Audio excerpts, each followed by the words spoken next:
All right. Hey, this is Steve Ninja. I'm on the air with Sledgehammer Horror. He's had a channel for quite a while, and he's just a little over 2,000 subscribers, and big time channel. So tonight we're going to talk about several things, but we're going to start out with American Werewolf in London. This is released in 1981, a John Landis movie. I was 8 years old when this movie started, so originally, so I've been watching this all my life. So, how long have you seen this, Ken? You're about what, 30 something, 33? Yeah, 35. Growing up, this is a movie that I really gravitated to. I was always into werewolves, Silver Bullet, American Werewolf, Wolfman. These are all things that meant a lot to me growing up. Actually, Fright Rags just released their American Werewolf in London limited edition t-shirt, so you can get that over at Fright Rags. That's my favorite place to get horror merchandise. So dude, when you hit me up and invited me to come on here, I was so excited. Like, you're passionate about what you do, you're passionate about horror movies, as am I, and you brought me on to talk about one of my top 10 favorite movies of all time. Man, I'm so excited to be here with you, Steve.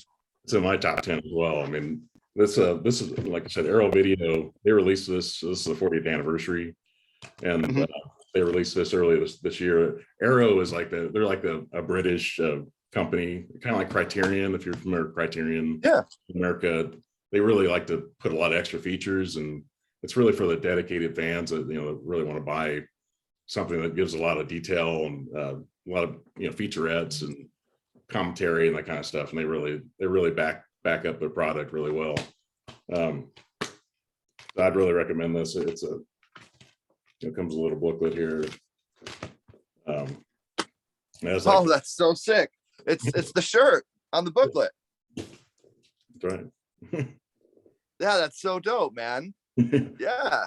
Yeah, and also they do like a lot of these, they do reversible artwork. So yeah, man. Because all I have is I have the Blu-ray version, which I'm a huge fan of. I like the remaster, but if we could, man, when we're done here, if you could text me the link to that, I would love to buy that, because I love that artwork that you just showed me. I'd like to put that in a frame and frame it up here in the room somewhere, man. Yeah.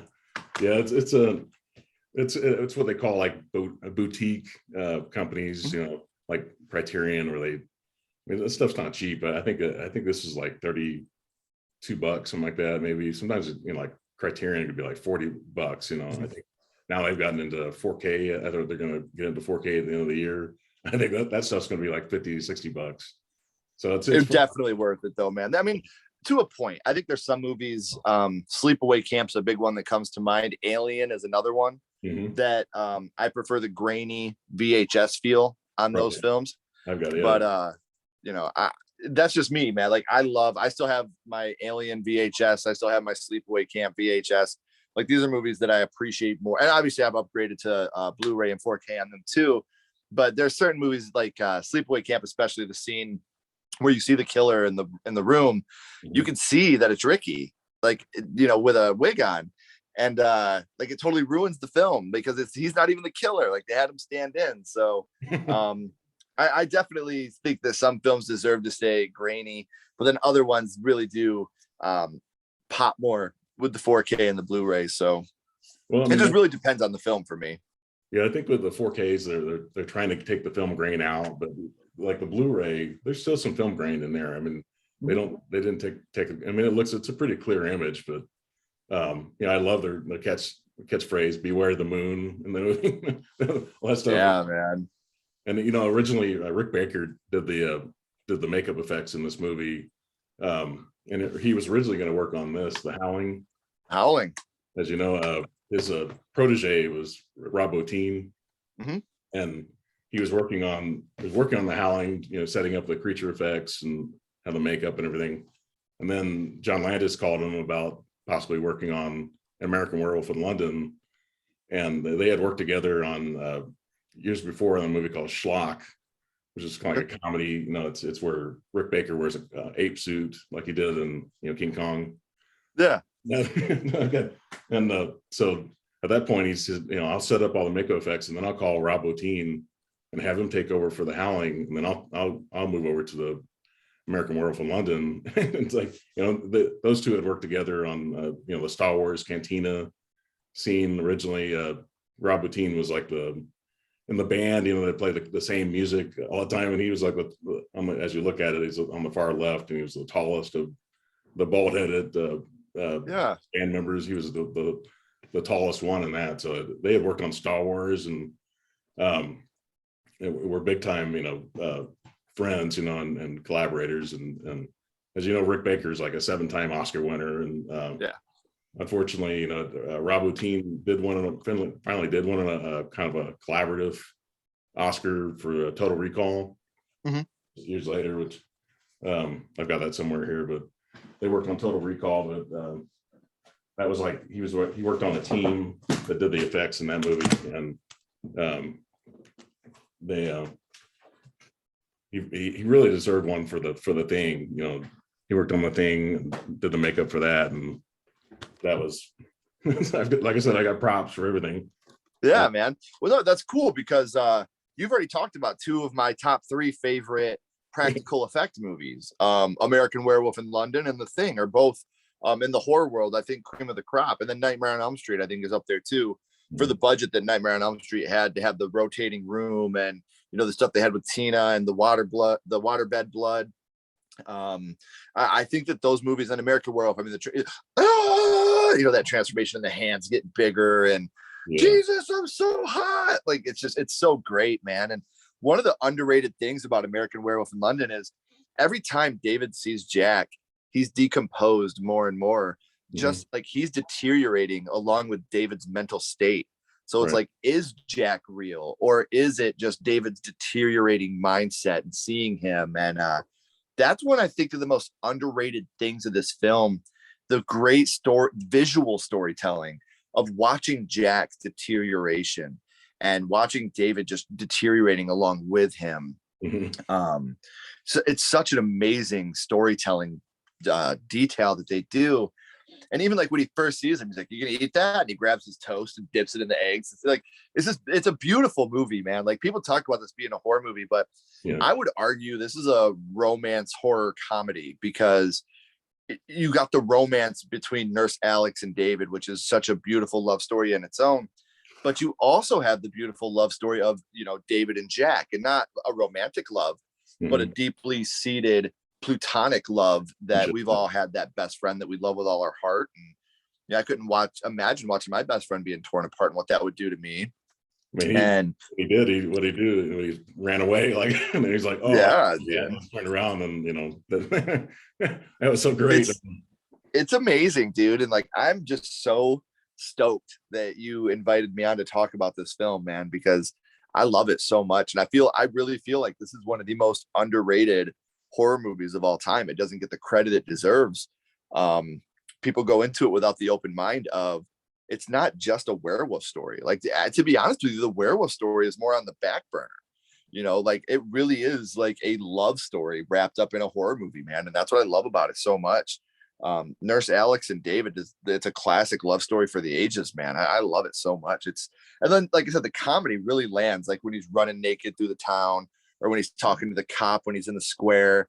Like, the comedy that like, you got to remember, Landis did Animal House. You go from Animal House to American Werewolf, and you can, he didn't make it too slapsticky with his comedy, but the comedy that's in it really lands. It's really dark humor. I mean, he did the Blues Brothers also before this. This was a movie before this. So those are definitely 2 huge comedies that are great movies too. I mean, I love horror, and I love comedy, and I love all kinds of movies, but horror is just something kind of special to me for sure. But well, dude, my top 3 favorite movies are in no order, are House, the horror movie from 1986. I absolutely love that movie. Back to the Future, the original, and Pee-wee's Big Adventure. Like, those are my 3 favorite movies of all time. So I'm with you. I love horror, but I love sci-fi and I love comedy. Like, that's what I grew up with, is horror, sci-fi, comedy. So I absolutely adore those 3 movies. And then American Werewolf is up on that list. So I'm definitely, let me ask you a question. What's your favorite scene in American Werewolf? I love the movie theater scene. When Griffin Dunn by then is not even him. It's a puppet basically, but at that point he's showing the people that David has killed in the movie theater, the bums, the three, and the husband and wife, and they're like, how should I kill myself? And then they said, well, you take a gun and make sure you don't mess up the job or whatever, and end yourself. And David, you have to end your life, otherwise you're going to kill more people. Yeah. This movie had a cameo from Frank Oz. You remember the American from the representative from American Embassy, Mr. Collins, and he talks to him. Frank Oz is obviously the voice of Yoda. So that's a cameo. And then also in the pub has Rick Mayall, if you remember Drop Dead Fred. Oh, I didn't even know that. Yeah, he's one of the guys playing chess. You kind of see him there. I think he's in a couple scenes in the movie, but he was also in the TV show called The Young Ones that I used to watch all the time when I was a kid. He's a British humor and stuff. And the first time I ever saw Motorhead, we're in the house in one scene. That was like back in the early 80s. So that's where I know him from. He's sadly passed away now, but the Drop Dead Fred, anybody knows that character, that's who it was in the movie. But yeah, as far as Rick Baker, I said he won an Oscar for that transformation scene was really the selling point in the movie. To this day, there's never been a better werewolf transformation scene ever done in cinema, ever. Yeah, it's incredible, man. Like, to this day, I got goosebumps right now just thinking about that scene. Like, it's such a beautiful and powerful and scary scene. Like, you feel every emotion that's running through him. Like when he's, like I said, that hand scene where he's looking at his hand and it's just elongating. And like, you got to feel for David Naughton as much as he hung trowel in this movie, man. The dude's naked all the time. Like, damn, David, put some clothes on, bro. But yeah, man, like I think that scene, like the transformation scene and the subway scene, are the two that I really, really love, man. Like the subway scene, how it keeps going back and forth between the POV shot, and then he falls down on the stairs, the escalator, and then you finally, you see the wolf coming up on him, and like that's such a dark and scary scene. And like when I was a kid, that scene scared me so bad. That and the Nazis werewolves, the Nazi werewolves always scared me as a child too. Yeah, and have you watched the Creep Show TV show yet? Any of those episodes? No, I do have a Creep Show. I do have a movie here, but Creep Show 2. But I have not watched the TV show yet, though. This is a Shout Factory, Scream Factory Creep Show, and this is a Arrow Video version of Creep Show 2.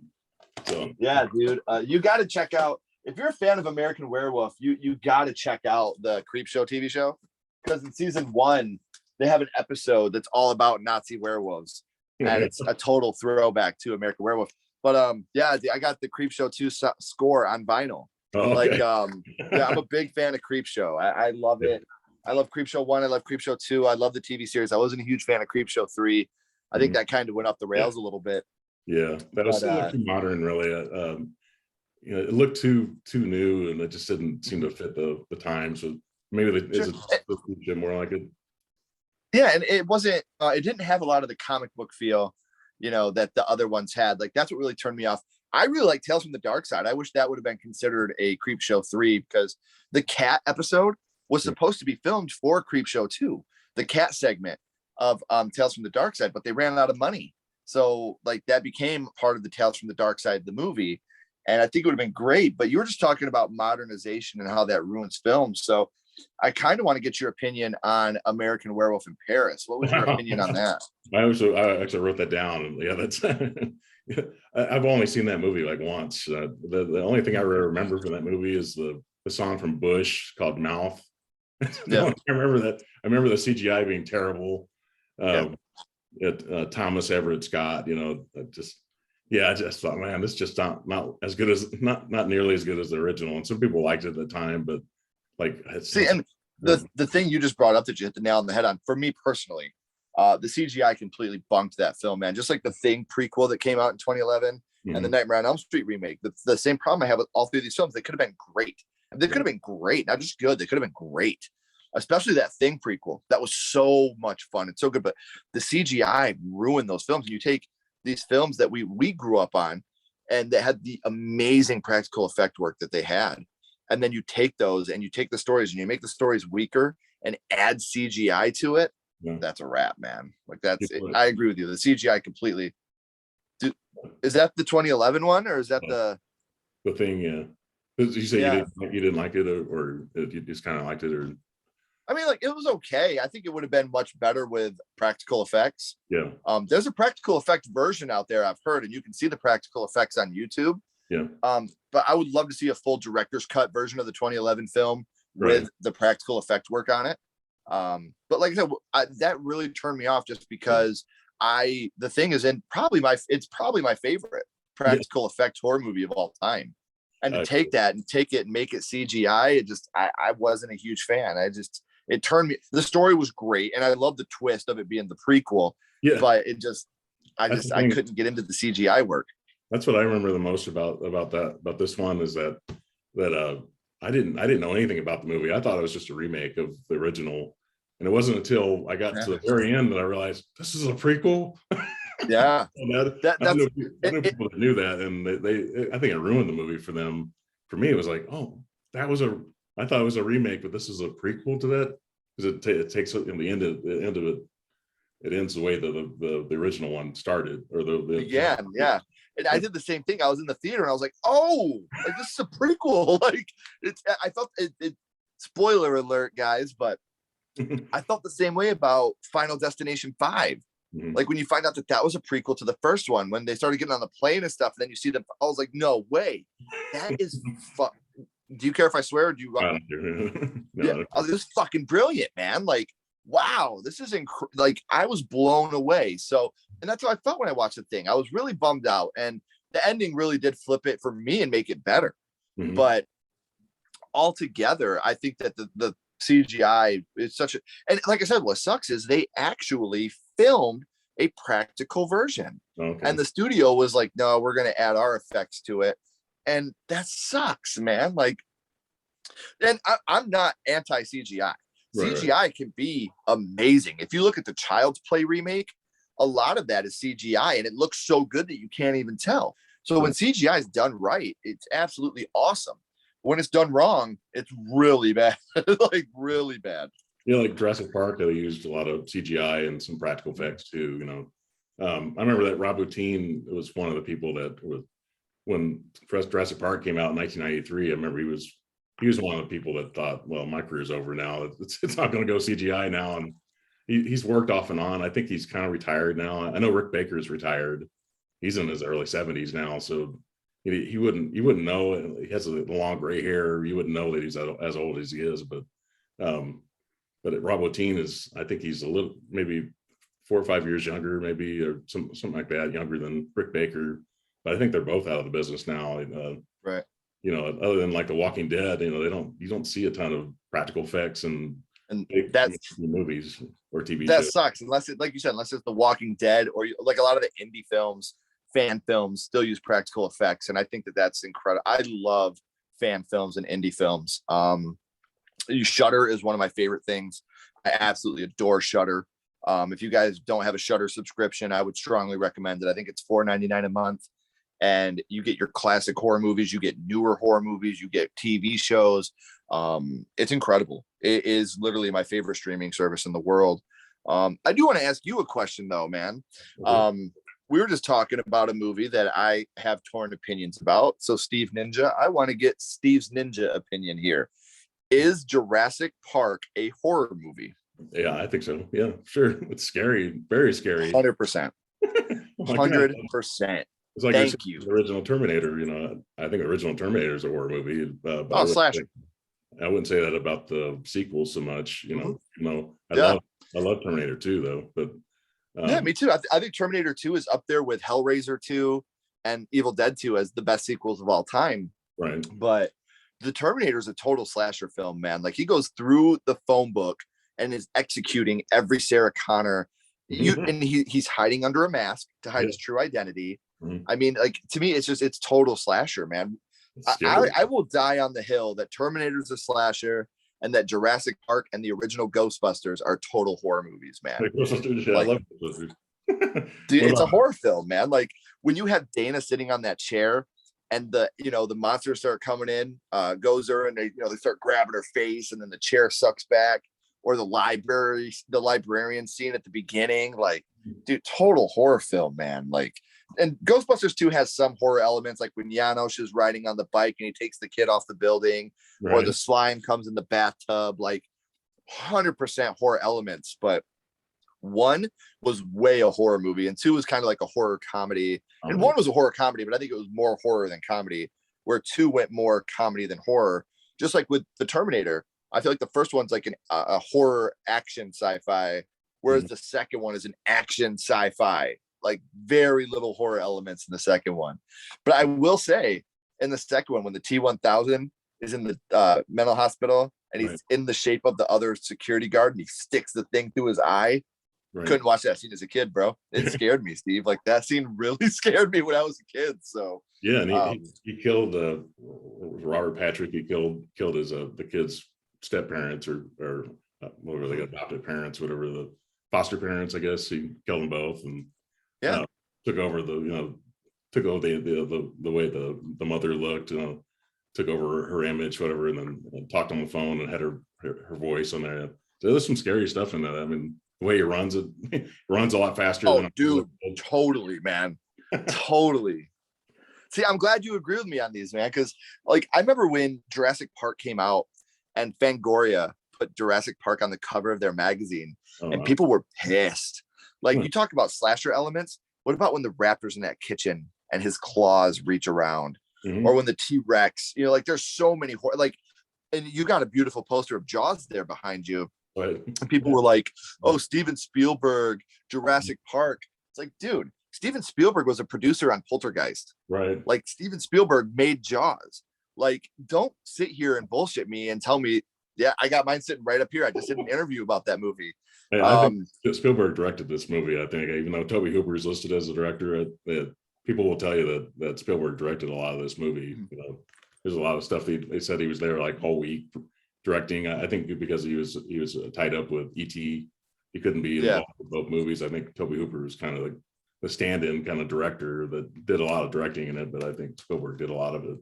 And I think this movie, with Poltergeist, isn't it crazy that movie is rated PG? Yeah. Well, yeah, it's right. It's a few years before PG-13 came in. Right. Spielberg's like, we were talking about like PG and PG-13 horror movies. Like Tourist Trap is PG. Poltergeist is PG because they were right before that PG-13 implement. There's no, like, I remember the first time have you ever seen Tourist Trap? Not in a long time, I don't think, but yeah, that movie, dude, like, that's another movie. Like, I put that up there with one of the scariest. Like, as a kid watching Tourist Trap, it was on Fox 36 Toledo at like 3 p.m. one day when I was a kid, and I watched it because it was PG. My mom was like, "Yeah, cool, whatever." I was young at the time, and it terrified me, man. Like, I couldn't sleep after watching this movie. Like, there's a part where he's putting paper mache on the girl's face, and as he's doing it, he's got the creepiest voice. He's like, "Don't worry, your heart will explode with shock before you suffocate." It's just like the scariest shit, man. Like, and it was PG. Like, the same thing with Poltergeist. Like, that movie scared the pants off me as a kid, man. Yeah, it's a scary movie. Did you say you live in Michigan, or are you from Ohio? Yeah, yep, I live in Michigan. No, is it like in Detroit somewhere, or near yeah, Detroit boy. Okay. I live in Indianapolis, so I mean, I'm like, what, 4 hours south of you, So. Oh man, yeah, I'm actually I'm down south. I'm in southern Michigan. I'm like right here. So we'll have to get together sometime, man, for like a horror, like have a horror night, man, just like a watch party or something, dude. Yeah, did you say you live like is it near like South Bend somewhere, or is it kind of a little bit? Yeah, we're about an hour and a half away from Fort Wayne. Okay. So like, we're not all that far from each other, man. You have to come up here sometime and hang out with us for a night, man. Like, we'll just all hang out. We'll have a horror movie night, do a couple videos for the channels. We'll just have a good time, man. Yeah, I'd love to have you up. Yeah. Originally, not too long ago, you had Cody. Was it Cody? Is it Leach? Oh, Cody Leach. Yeah. Yeah. He's like friends with Sean Chandler. That's how I know those two. And I think those two are friends. I think they live in Texas, and I think I've seen a video with them doing an actual video in the same room. It wasn't through Zoom. So I think they actually know each other and are actually friends. Yeah, Cody is an amazing guy. Yeah. Very good friend of mine. I'm actually going to be on his channel. I don't know when you're airing this, but at the time of filming, I'll be on his channel next week to talk about episode 4 of Chucky. So he invited me to come on his channel and chit chat with him about that. And I'm super stoked because not only is he a good friend of mine, he's one of my big influences. Somebody I look up to, I go to for advice and stuff like that. So to be able to be invited over and hang out with him is really cool. And yeah, it's just Cody's a great guy, man. I appreciate you supporting his channel because he works harder than most people I know in this industry. Yeah. And he takes everything very serious. He doesn't take anything for granted. He's big now, he's huge, and he's still loving what he does, and he still puts out videos like every day. The dude's incredible. Like he's got a little one, and he's a great father, amazing father. And it's just like watching him is such an inspiration to me. And he's someone that professionally I strive to have the work ethic that he has, because the dude's a work machine, but he still makes time for the kids and to be dad. So absolutely, I'm glad you support his channel. Please continue to support Cody Leach, because he deserves all the support in the world, man. Yeah, because I've watched his videos before. I think it wasn't until I saw your collab with him, and was it Bobby Torres, I think. Yeah. Your video, and then I was like, maybe I should finally subscribe to Cody's channel, and so I did. So I'm glad you did, man. Bobby too, man. Bobby likes the spooky. He's dude, when it comes to horror knowledge, one of the smartest guys I've ever met when it comes to horror. Like, Bobby has such an amazing horror brain on him, and I pick his brain all the time. Like, we have this little, chain text thing that we're always texting each other, and picking each other's brains, and what should we do here, and what would you do if this was your video. And it's just really cool to become friends with these people that you meet through YouTube. And the horror community is such an inclusive and loving community, and it doesn't matter if you're black, white, gay, straight, Jew, Christian. Like, we don't care. The minute you start talking about Ghostface, we're going to tell you what our favorite Scream movie is. So that's what I love about horror, man. From the beginning of time, it's always been super inclusive. Yes, sir. That's my shit. Look at this. I love the original Scream. I love the original Scream. Me too. I love all the Screams. I mean, everybody bitches about 3. Right. I still love 3. I mean, it's not great. There's obviously flaws in it. It's my least favorite in the franchise, but look at horror franchises as a whole. Every movie in a horror franchise, if Scream 3 is your weakest film in your franchise, you've done something right. Because I've seen Freddy's Dead. Yes. I've seen Jason Takes Manhattan. Right. I've seen Halloween Resurrection. There's way worse horror movies out there than Scream 3. So I think I've heard that Matthew Lillard was supposed to be in Scream 3, and then something happened where it was canceled or whatever, so that character never came back. And some people think that he's dead because the TV fell on his face, whatever. And as far as we know, he's not going to be in the 5th one, as far as I know. But apparently he could have come back in part 3, and maybe that would have made the movie a lot better. If he had, I think people would have enjoyed it a lot more. I'm gonna die. You know what? I'm gonna die on the hill. He's dead. I'm gonna say he's dead, because here's my thing. Like, honestly, and I love Scream.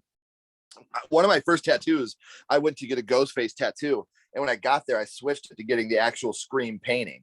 Yeah. But this is a Scream influenced tattoo for sure, 100%. And I mean the movie Scream, it's a Ghostface inspired tattoo. I just went with the Scream painting instead of the Ghostface tattoo. I just really believe in my heart of hearts, if Matthew Lillard's character wasn't dead yet, we would have at least heard something like, oh, well, he never died, he's still in jail. They would have at least tied that loose end up a little bit. And if he wasn't dead, in every other movie where there's a new Ghostface killer, they would have brought that up. Like, oh, he never died. Is it still him? Is it still Stu? You know what I mean? Like, I think that would have been brought up, because that would be the logical thing for you to think. Whenever something happens in Haddonfield, they're not like, oh, it's got to be a new killer. No, you think about the one that did it before. Mm-hmm. So I have to say that if Stu was still alive, his name would have been thrown in since then, for sure. So it's too bad though. Yeah, I know. I love Matthew Lillard in everything he does, man. Like, have you ever seen the movie SLC Punk, Salt Lake City Punk? Yeah, dude, he gives 100% in that movie. That's one of my favorite Matthew Lillard films. And then obviously even like his stuff is Scooby-Doo, like Shaggy. He was fantastic as Shaggy, man. Scream, his performance. My mom and dad are gonna be so mad at me. Like he's brilliant, man. I love Matthew Lillard. He's great in the movie Hackers as well. That's a movie he did before Scream.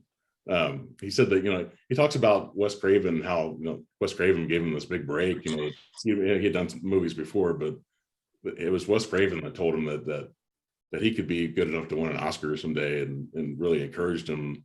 And he talks about how when he went to Wes Craven's funeral, how he didn't think it was going to affect him that much, and then he said he kind of had to go off in the corner by himself and cry about it, because he's like, oh wow, this guy really influenced him, because he was young, when he did Scream, and it really influenced his career. And I think at one point he thought his career was really going to really take off. I mean, which he's done well. He's done well on TV, and but at some point I think he had a big gated community house at one point, and he was really living the life. And then he kind of came back down to earth and bought a smaller house somewhere in LA, and I think he lives in LA now. But he kind of came back down to earth and realized that he's got kids to feed, and that he can't live this really expensive life that he was living, like somebody, like he was a superstar, Oscar winner. And unfortunately it didn't go to that level, but at least he's a working actor. He's made a living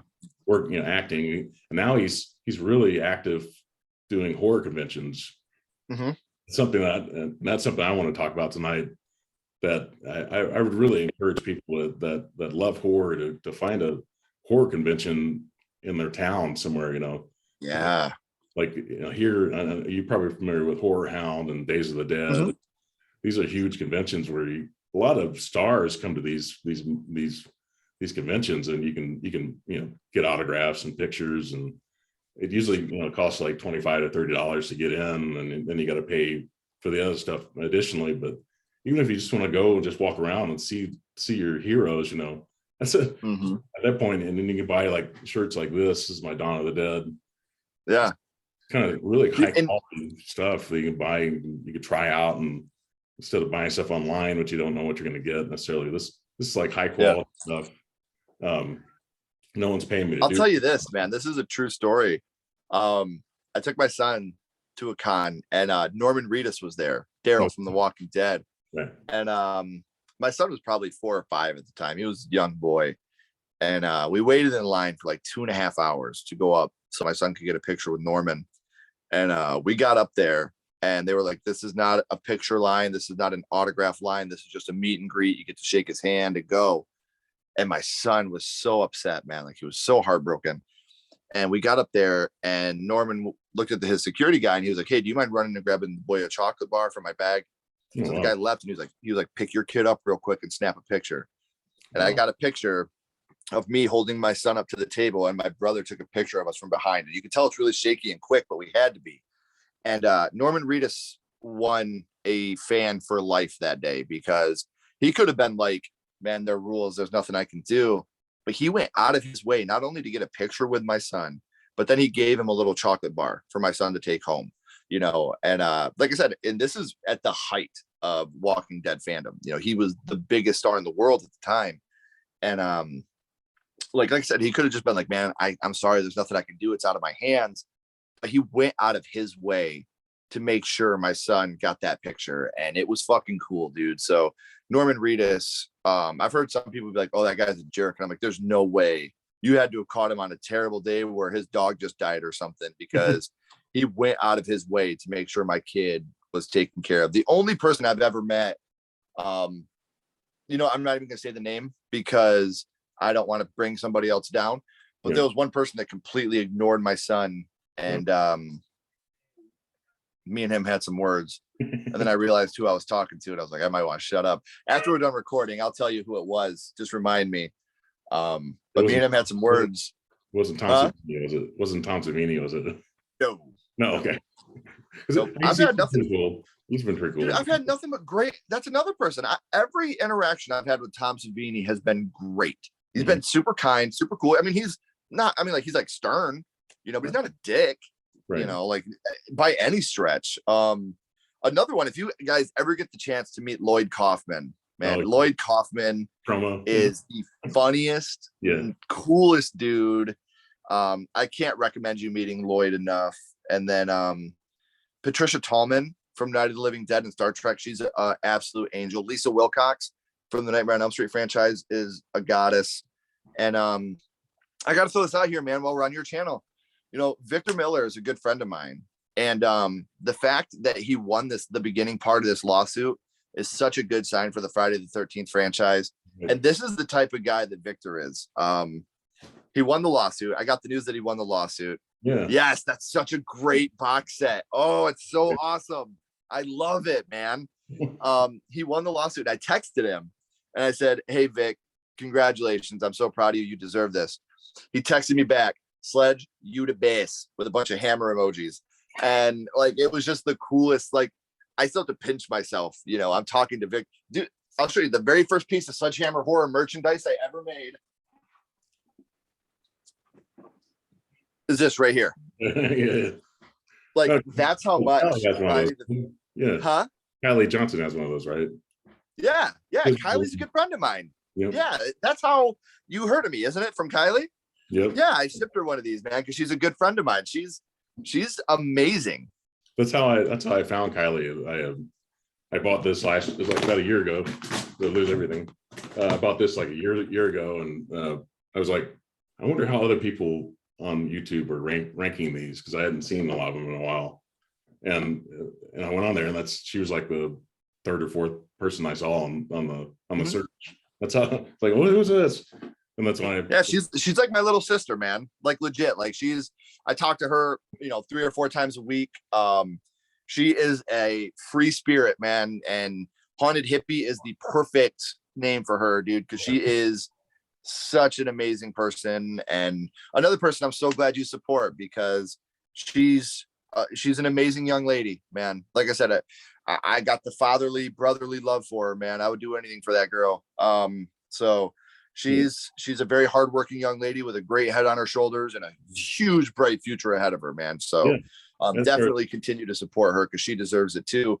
But man, since you pulled out the old F-13, I got to know, Steve, what's your favorite Friday the 13th film, man? Well, I like the fourth one probably the most.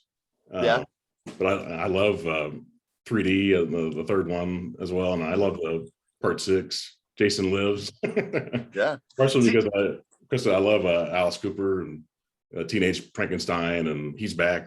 Mask. And I grew up with part 3, man. Part 3 is the one I watched the most. Yeah. And let me see if I can find it real quick.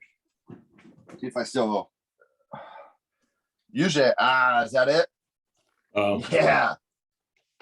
I got my 3D. Yeah, my 3D shirt. Yeah. You know, based on the movie. So yeah, dude, like that growing up, that was always my favorite, because that's the one I watched the most. But now it's a 3-way tie, man. I think 4, 5, and 6 are all so good. And I know 5 gets a lot of shit because it's not Jason. Man, up until the last 3 minutes, it's a total Jason film. And the Demon is whole, you know, the damn enchiladas. Like, Demon is amazing. 6 has the best Jason. I know everybody loves Kane Hodder. I think Kane is a god of a man. But CJ Graham in 6 is he's so good. Up until the remake, I think CJ's was the scariest Jason there was. I think the one in the remake, I think he's brutal and great. And, you know, he's almost Michael Myers-ish with the way that he teases his victims, and he leaves the one guy there with the axe in his back to try to lure his friends down. Like, he's very survivalist, intelligent. But CJ Graham's will always be Frank and Jason will always be my favorite, man. Like, he's such a badass in that movie. And 4, 5, and 6 I think are just so much fun. And 7's great too, man. Lar Park Lincoln's in 7, man. She's another. If reach out to Lar, man, she's such a great, amazing woman, and so kind and if you guys, that's another huge one I'll recommend. If you can see Lar Park Lincoln at a con, you'll fall in love the minute you meet her. Not in a sexual way or anything, but like in a platonic, inspirational way, you'll fall in love with Lar Park Lincoln the absolute second you meet her. She's amazing. Well, what's your favorite horror movie, Steve? Oh God. Well, I mean, would you consider The Silence of the Lambs to be a horror movie? Of course. That might rank up there. I love Scream. I love. Was she a big fat lady? Yeah, that's right.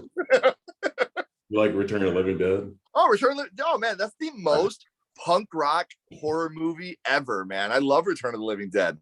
What about Fright Night? You like Fright Night, the original Fright Night? You got to have faith for that to work, man. And Carrie, I get Carrie. Mm-hmm. Yeah. And then I think I heard you talk about Exorcist 3. The best movie in the Exorcist franchise, hands down. I think so. I mean, I think that The Exorcist, the original, is the scariest horror movie ever made. It's the scariest. Yes. Yeah. William Peter Blatty's Exorcist. But The Exorcist 3 is more my style. It's a supernatural slasher. And Brad Dourif's performance as the Gemini killer, holy shit, the acting chops of that man, incredible. Yeah. And you know what my favorite horror movie is? House. 1986. That's my favorite, man. That was my first. It's my favorite. Obviously, before we get into that, Jason is my guy.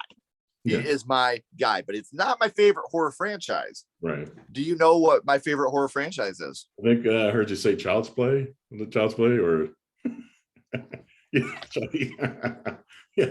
Me and my dude Chucky. It is, man. We were talking earlier about Scream, and I think the weakest link in the Child's Play franchise is Seed of Chucky. Mm-hmm. But at least the kills are great. I think the kills are awesome in that movie. But I think Child's Play, for the longevity that it's had, the remake is great.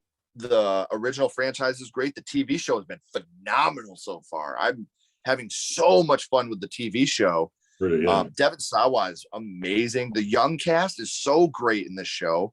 Have you watched any of the Chucky TV series yet? No, I did hear. I don't know if you ever heard of Cool Duder. Yeah, the channel. He said he started watching it. He really liked it. So it's on my list of stuff to watch for sure. But I've been watching most of the horror movies this month, but I need to catch up on TV shows. I watch Squid Game. I don't know if you've finished that or not, but Squid Game is crazy. Mm-hmm. I'm about 2 episodes in, but I got so much that I'm watching right now with the Chucky series, the I Know What You Did Last Summer series. And a lot of great movies too. You said you saw Halloween Kills. I did. Yeah, I saw that. You said you saw an advance showing of it, but I saw it like opening night on Friday night, whatever night, a couple weeks ago that it was released. I liked it. What'd you think of it? I liked it. It definitely feels like a middle movie. Jamie Lee Curtis is not really in it too much. She's recovering from her wounds from the first one. But I enjoyed it, and I really look forward to the next one. The acting was phenomenal.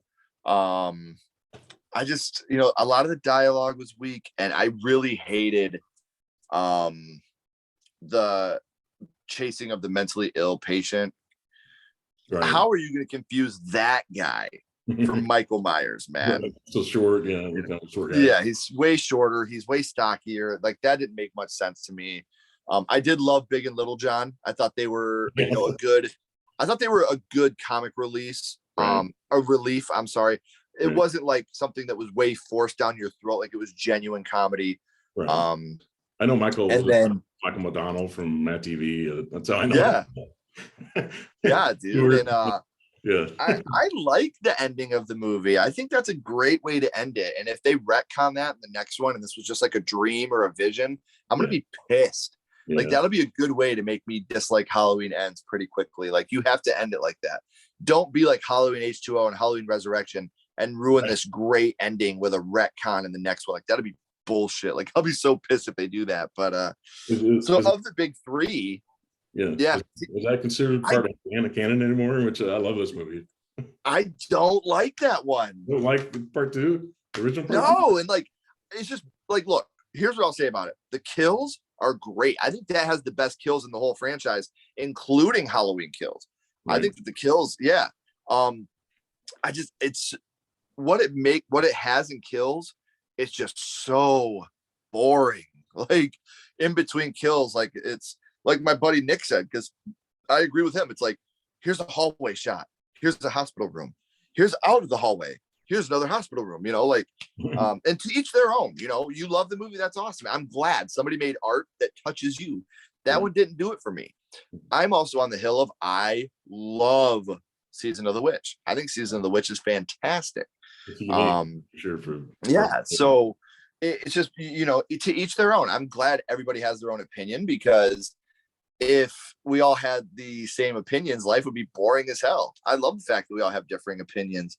So of the big three, which we grew up with, our universal monsters, as I call them, Nightmare on Elm Street, Friday the 13th, Halloween. Not Freddy, Jason, Michael Myers, but the franchises.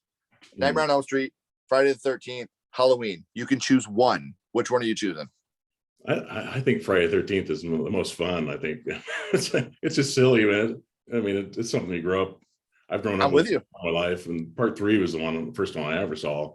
And that, me too. I watched that movie in actual 3D, like when I saw it when I was a kid in 3D, yeah. When he actually stabs it at the camera. If you watch it in 2D, it looks comical.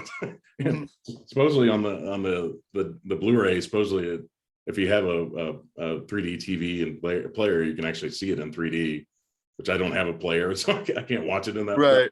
So I can only see it in 2D, which is kind of hilarious. Just like Jaws, was it Jaws 3?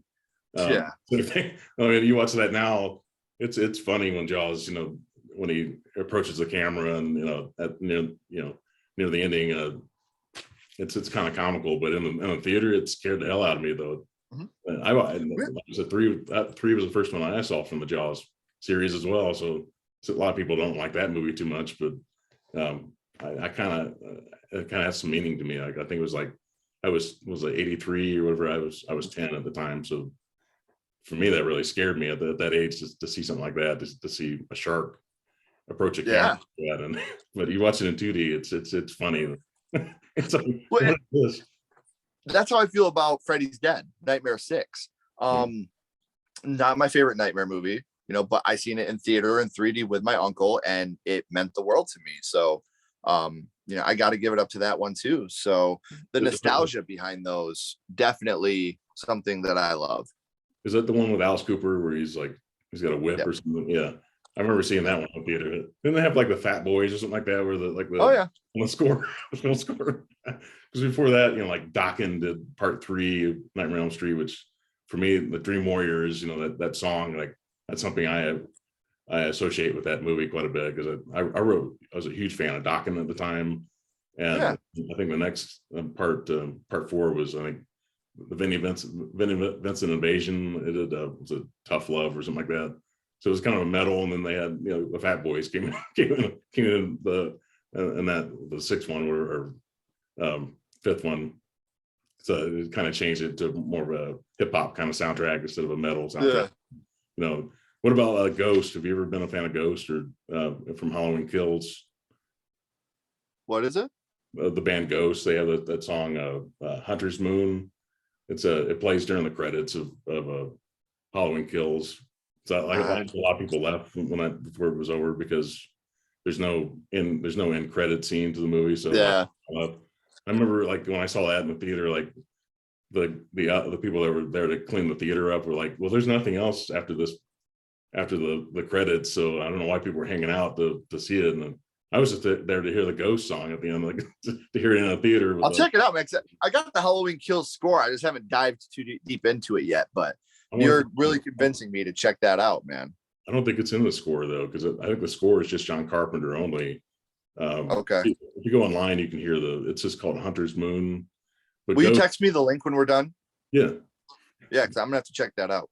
Yeah, Ghost is just they're kind of like metal and kind of more commercial now, but they're kind of a mixture of styles. But the guy, they're from Sweden, and the singer is a huge horror fan, and they had this kind of real kind of evil image when they first started, because people didn't quite get it. You know, they were there to kind of scare people. Their music is totally just horror. Like one of their songs, they have like the intro to Carrie, you know, like the ending scene of Carrie, kind of redo that kind of that ending in one of their videos. So they're totally the band's totally based on horror. The guys in the band are called the Nameless Ghouls. So they don't have names; they just have the Nameless Ghouls. They wear these masks. So do you like Ice Nine Kills? I'm not familiar with them, no. Yeah, Ice Nine Kills is the same thing, man. Like they had their first record, The Silver Scream, then Horrorwood, their second part of it just came out. And every song is based on a different horror movie. Like you have The American Dream, which is based on Nightmare on Elm Street. Okay. It's fantastic, dude. I'll text you that so you can check out Ice Nine Kills. And they're great, dude. Like they're fantastic. The Silver Scream and The Silver Scream 2, those are their newer ones. And those are all horror movie based. And they're fantastic. They got a song about American Werewolf in London. Okay. Yeah, like I think you'll dig them, dude. Like if you like metal, they're more of like, I hate the term, but they're more like a screamo metal. Like they definitely have some pop influence to them, but they're you know, they're crunchy too. So I think you'll dig them. You know, you can tell that they've pulled from a lot of punk rock metal roots. They kind of, you know, fusion the two together. So I dig them. You know, I think they're really good, and I think they're absolutely great. I do got to go get my kids to bed. Let's end with one last question. If you could have one horror movie remade today, what movie would you choose to be remade today? Jeez. I'm looking at my, I don't know, they did The Fog already. I was going to show The Fog. They already did this. Man. You can choose The Fog and erase that one. Like, that's what I would do. Man, classics. I don't know. What about Night of the Creeps? There you go. This movie. I don't know. Maybe something like this. I don't know what they could do with that necessarily, but. Did you ever see the Stephen King film, Sometimes They Come Back? I've heard of the title. No, I have not seen it though. That'd be mine. That's my favorite Stephen King film. I mean, it tops The Shining. It tops all of them. But yeah, I love it's my favorite King film, man. That or Maximum Overdrive. I think they could do something really crazy with Maximum Overdrive today.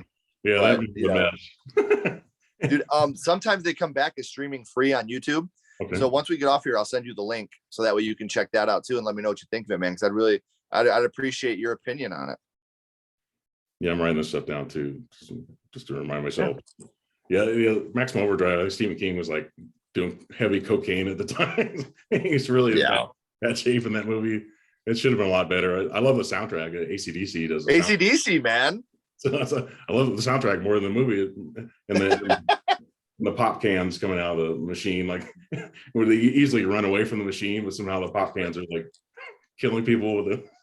Then right after that, how you got the kid that gets leveled by the steamroller, like it just crushes him like a tube of toothpaste. Yeah, such a dark movie, dude. I love it. And then obviously you got the Goblin semi. You know, it's such a great movie. I do love that movie, even though it's you know, very corny, very cheesy. It is a fun movie to watch. I thought this was a good remake of the original, but just like I'm wearing the t-shirt right now. But yeah, I thought that was a good remake, even though it's kind of different from the original. But it's definitely Zack Snyder's take on Dawn of the Dead. You know, I thought. Is that your favorite remake? Probably, maybe it is in recent memory. I think. I think it's a good remake, even though the zombies were the first time they were able to run. You know, and that's something George Romero didn't like that too much, that they were able to run. But that kind of the thing with me is like they're zombies, man. Like they could do what I don't like the people like, oh, zombies can't do this. Watch Night of the Living Dead. They use rocks to break windows. The one uses a mason spade to kill her mom. They weren't, you know, they didn't even say brains until Day, I think it was. Day or Return. One of the two is where that started. You know, in the original Night and the original Dawn, like, yeah, they didn't run, but they were smart. You know, they, like I said, they used a brick to knock out a window. They used weapons. Like, you can't say this is what a zombie does and this is what a zombie doesn't. You know, fuck that. You know, let them do what they want to do, man. I love the originality of Dawn of the Dead. One of the scariest scenes is when the zombie with no arm starts running towards that door. Holy shit, that scene is scary. Or the baby zombie. Oh, that's insane. Yeah, I mean, but I got to give it up to the Evil Dead remake, Evil Dead 2013. I think that's my favorite, man. It's so, and Child's Play too. I love the Child's Play remake, but Evil Dead 2013 was brilliant film. I liked it too, but some people didn't like it. I think Bruce Campbell just makes a cameo at the very end of it. But I think before we go, I'd recommend this movie. People can check this out. Undead. It's an Australian. This is like 2003, like right when zombie movies were starting to make a comeback. It was after 28 weeks later, or 28 days later. This is like, it's an Australian movie. You can watch it on Tubi for free. But it's kind of like right at the beginning when the zombie craze kind of came back, and right before the year before Dawn of the Dead and before Land of the Dead in 2005 from George Romero. So I really recommend that for people that I took a screenshot of that. That way I can go downstairs and check it out. Cause like I said, I got to get my daughter to bed. She has school in the morning. Yeah. But man, Steve, thank you for real. Thank you so much for inviting me on the channel, man. I had such a great time with you. I can't wait to work together again in the future.